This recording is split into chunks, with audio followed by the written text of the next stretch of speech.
that there are other people who have knowledge of what lay behind the attacks in July 2005. Knowledge that they have not shared with us.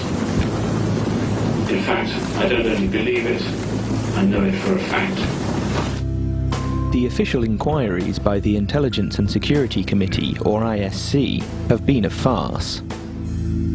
During their first inquiry, they were not shown photos and video surveillance footage of the alleged bombers taken before 7/7. During the second inquiry, MI5 gave an inaccurate timeline of what they knew and when.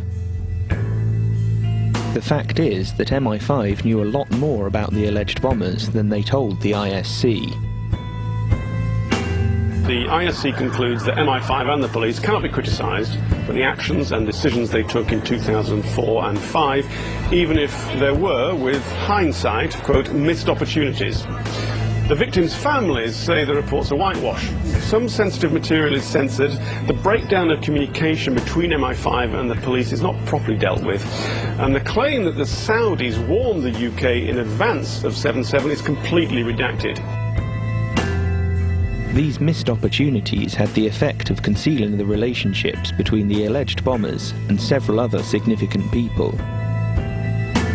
The likelihood is that some of these other men were agents or assets of the security services. They definitely wanted hardness training, some sort of, with a military bent to it, pushing people to the limits, making them work really hard, making them suffer. Basically, those were his words, he wanted them to suffer. I wondered if it was about converting people to Islam, if they had a different agenda completely, taking vulnerable young men, exposing them to literature, to extremist views, testing them, see how far they were prepared to go, and then grooming them. The most basic questions have not yet been answered. What caused the explosions? Who carried them out and how? Why did these terrorists attack the British public? Why has the government been so resistant to releasing the evidence that could prove whether their story is true? What are they hiding? The purpose of terrorism is just that. It is to terrorize people.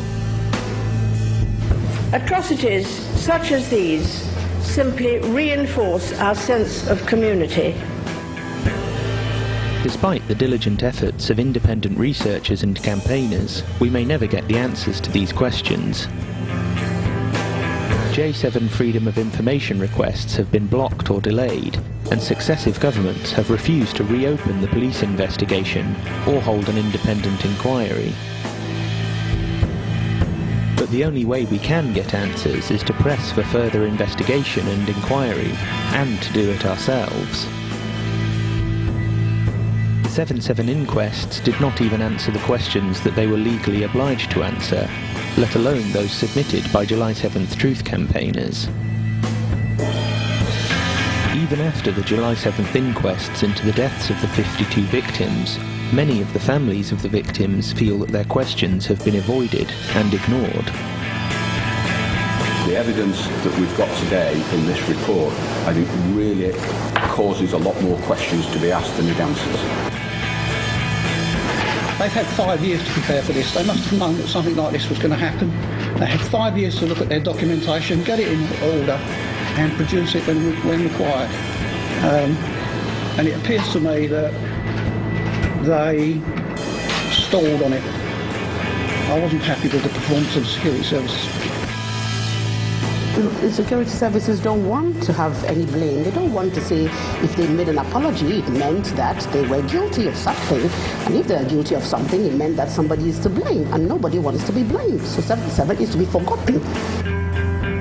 For others, to continue fighting for the truth is too painful. I mean, everybody's got issues with various areas. I think there are people with issues with the intelligence services. There are people with issues with the emergency services. My own particular issue with Transport for London. So I think there are still issues. The problem we have, the problem I have is that if I continue to hold concerns about issues that went on, my life will become very bitter. So do what you can to spread information, to investigate 7/7, and to ask these questions of the people that should have the answers, but have so far refused to give them.